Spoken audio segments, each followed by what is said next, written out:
I sure hope you were able to get your Python program working. This video is brought to you by ObbyPies Academy. So here where my cursor is, I've got the actual code for the program.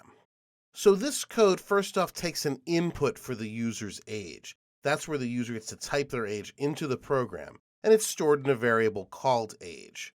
We then print out some information based on the age the user entered. How old they'll be in 10 years, how old they'll be in 20 years, and half a lifetime ago where we take their age and divide it by 2. We then also react to the user's age if they're greater than or equal to 18 with an if statement.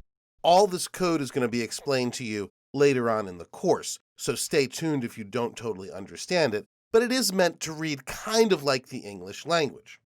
So when you run the program with the Python command pythonlab.py, you should immediately get a prompt, how old are you? I'm 41. So in 10 years, I'll be 51. In 20 years, I'll be 61. Half a lifetime ago, I was 20. And I am eligible to vote in the US. Now, this might surprise you that this says 20 and not 20.5. And that has to do with the types of values we're using. Since we're using integers here, age divided by 2, then the actual Python processor produces another integer. So essentially it rounds down or floors the value to 20. And again, we'll explain all the code here in a little bit. I want you to be aware of one more thing as well. I'm going to write pythonlab.py here to run it one more time. How old are you? Apples. If the user types something that's unexpected, it's going to cause an error. And this is what an error message looks like. And it tells you exactly where it stopped running.